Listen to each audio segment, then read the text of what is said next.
ये सब झूठ है। खुराना साहब को नहीं पता कि मैं यहाँ ना हूँ और अब आप उनसे बदला लेना चाहते हैं, इसलिए ऐसा कह रहे हैं। वह रो ही पड़ी थी। एक और धोखे को सहने की हिम्मत अब उसमें नहीं थी। न उसे प्रांजल की बातों पर यकीन हो रहा था, पर सोच में थी, प्रांजल क्या इतना स्वार्थी हो गया कि अपना बदला लेने यह सब इल्ज़ाम लगा रहा है। तो पूछा, बदला लेना चाहते हैं आप खुराना साहब से, इसलिए ये सब कहानी बना रहे हैं। वह डबडबाई आँखों से उसे देख रही थी। हाँ, मैं बदला लेना चाहता हूँ, क्योंकि उसने मुझसे मेरी मोहब्बत छीनी। जैसे घाव लगने पर शरीर दर्द महसूस करता है, जब तक खुद को एहसास नहीं होगा तो कैसे पता चलेगा कि अगले ने कितना दर्द झेला है। दोबारा किसी को घाव देने से पहले वह 50 बार सोचेगा। आवेश में आकर बोला। उसने बदला लेने के लिए, उन्हें गलती का एहसास कराने के लिए मेरी खुशी छीन ली। एक बार फिर मेरी झोली में आई खुशियाँ छीन ली। एक बार फिर बसाने का झांसा देकर मुझे उजाड़ने आ गए। दुख का आवेग स्वर भंग कर रहा था। मन में दर्द का फुहारा छिड़क दिया हो किसी ने। उसके साथ तुम भी कभी खुशी नहीं रह सकती। ये डिसाइड करने वाले आप कौन होते हैं?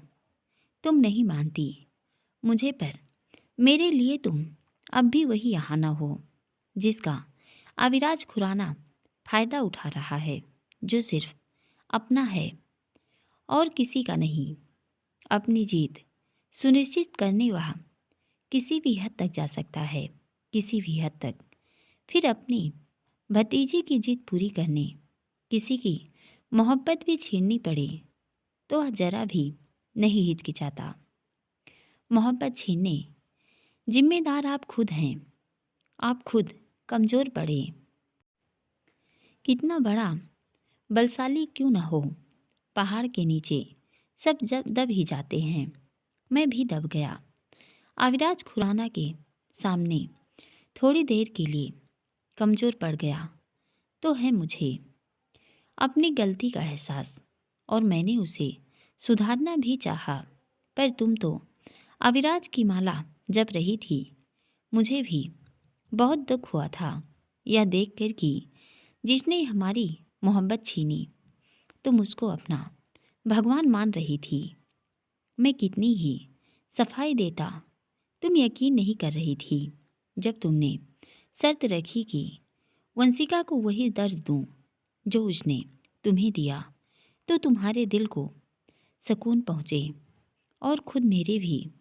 तुम क्यों भूलती हो कि वो हम दोनों के गुनाहगार थे, इसलिए मैंने वो सब किया। मैं स्वार्थी न लगूं। मैं मुंबई छोड़कर ही चला गया ताकि अविराज के हाथ ही ना आऊं। दूर रहता तो अच्छा था। वह वापस भी नहीं आना चाहता था, पर तुम मुझे फिर से यहाँ ले आई और अब अविराज तुमसे शादी कर लेगा, और आज नहीं तो कल वंशिका को मेरे गले बांध ही देगा। तो क्या फ़ायदा हुआ इतना कुछ करने का? तुम अविराज से शादी नहीं करोगी।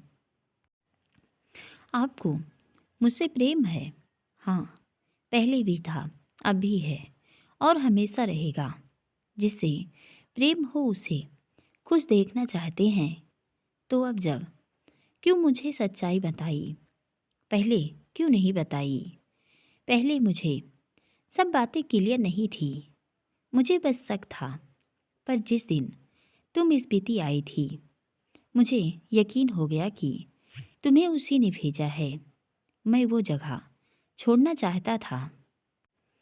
मैंने तुम्हें कहा भी था कि अविराज किसी भी समय यहाँ पहुँच जाएगा, और वह पहुँच भी गया।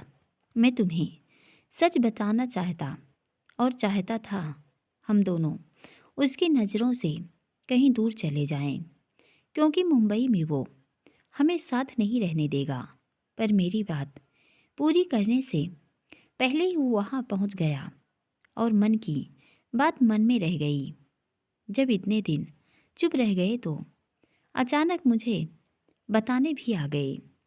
मुझे लगा वो तुमसे शादी नहीं करेगा, पर अब जब उसकी वो इसलिए कर रहा है ताकि मेरी सारी उम्मीद खत्म हो जाए और मैं फिर वंशिका से शादी कर लूं और वो अपनी हार को जीत में बदल सके।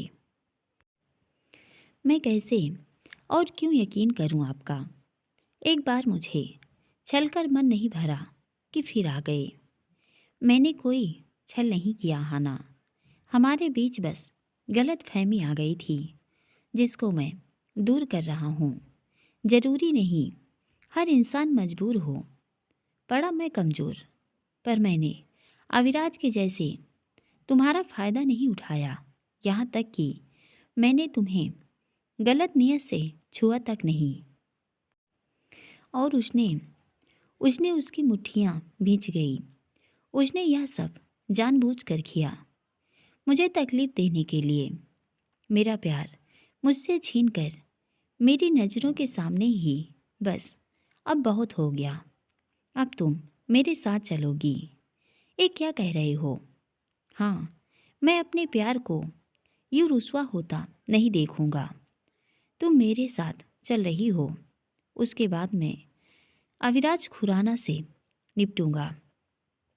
अगर खुराना साहब मुझे न मिलते और मैं रुद्र प्रताप की गुलाम बन जाती या वान्या जैसे कॉल गर्ल, फिर ठीक था। मैंने तुमसे प्यार किया था। किसी के बुरे इरादों को पूरा करने के लिए तुम्हारा इस्तेमाल किया जाने से मैं तुम्हें छोड़ नहीं देता। मैं तुम्हें तब भी अपनाता और अब भी अपनाऊंगा। चलो मेरे साथ। वह उसका हाथ पकड़ता है तो हाँ झटक देती है। वाह छोटे मालिक, बहुत अच्छी कहानी बनाई।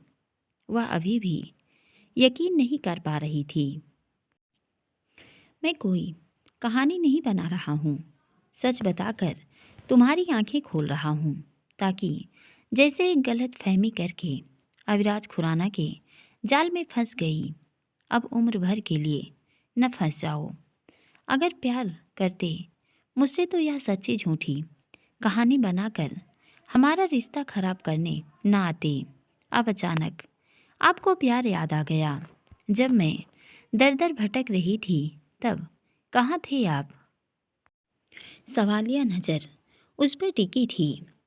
उस एक बात के लिए कब तक माफ़ी मांगूंगा? आप मुझसे प्यार करते तो मुझसे मेरी खुशी छीनना चाहते, पर आप खुराना साहब से बदला लेना चाहते हैं, जिसका मोहरा मुझे बना रहे हैं। मैंने बस उसकी असलियत बताई है ताकि एक बार अपने प्यार को मौका दे सकूं। बदला भी कह सकती हो, पर क्या तुमने वंशिका से बदला नहीं लिया था? ये भी ऐसे ही समझ लो। हाँ, समझ तो रही हूँ कि आप स्वार्थ में कितने अंधे हो गए हैं। आपने तो मेरी बात मुझ पर ही फिट कर दी। आहाना, तुम मेरा यकीन क्यों नहीं करती? किया था एक बार, और इतना किया था कि मुझे लगता था कि आप मुझे अकेला नहीं छोड़ेंगे, पर आप मुझे कभी साथ नज़र नहीं आए। ऐसा नहीं था कि मेरा प्यार कमज़ोर था या मैं इंतज़ार नहीं कर सकती थी, या ये जानने के बाद कि आपने आहाना से सगाई कर ली वो कम हुआ था। मैं आपको हर उस जगह याद करती थी जहां आपको साथ होना चाहिए था। आपके सिवा मेरा था ही कौन? जब आखिरी बार सुंदरपुर आई तो आपकी कोठी पर भी आई थी, दूर से देखने की शायद आप दिख जाएं, पर नहीं दिखे, क्योंकि आप तो बाहर देश गए हुए थे।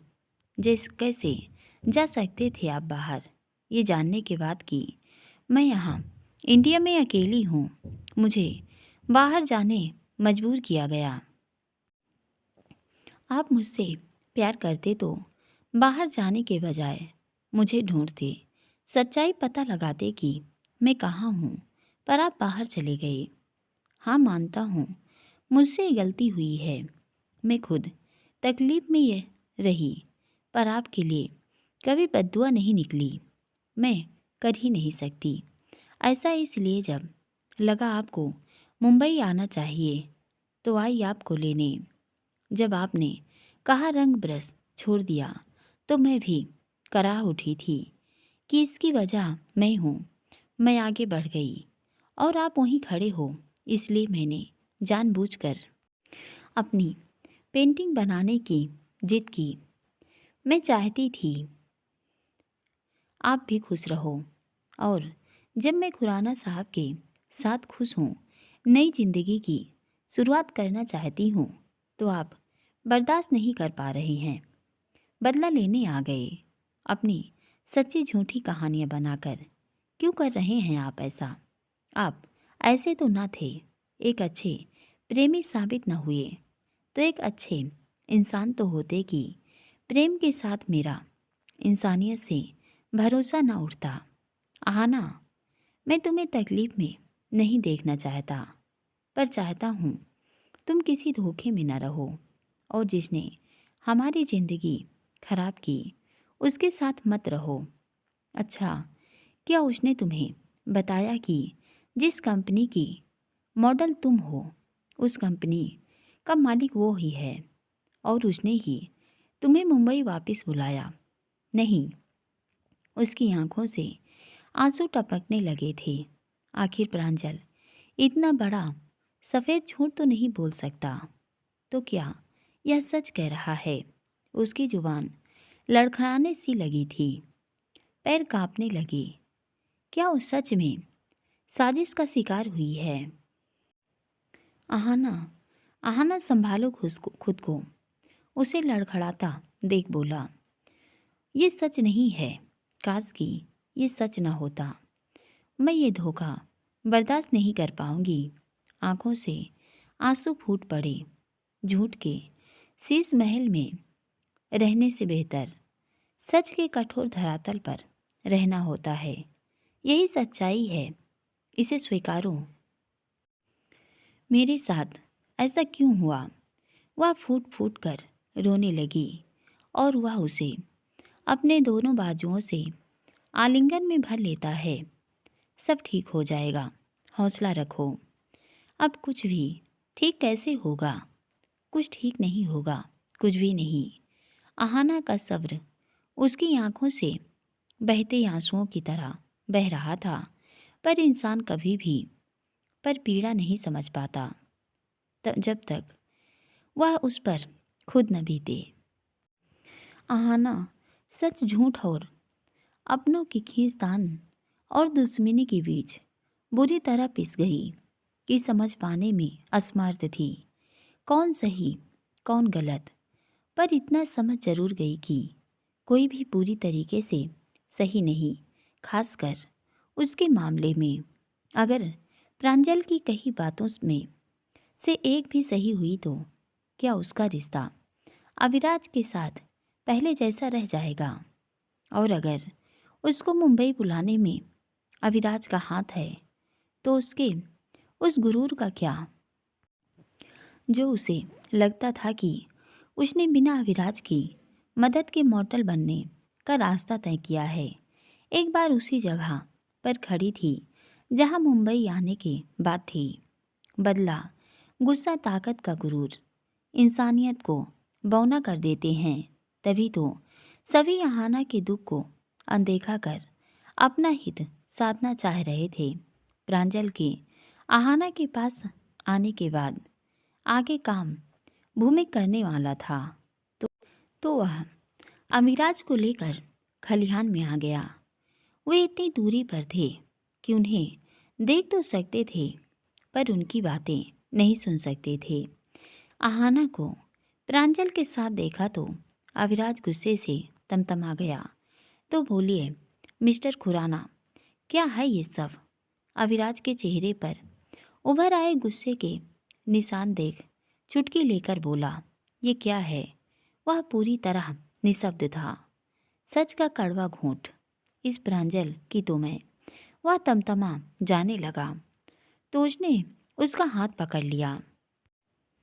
रहने दीजिए, क्यों डिस्टर्ब करते हो बेचारे को, देखो तो कितने अच्छे लग रहे हैं साथ में। अविराज की दुखती रग पर हाथ रख दी थी। भूमिक ने की छटपटा गया।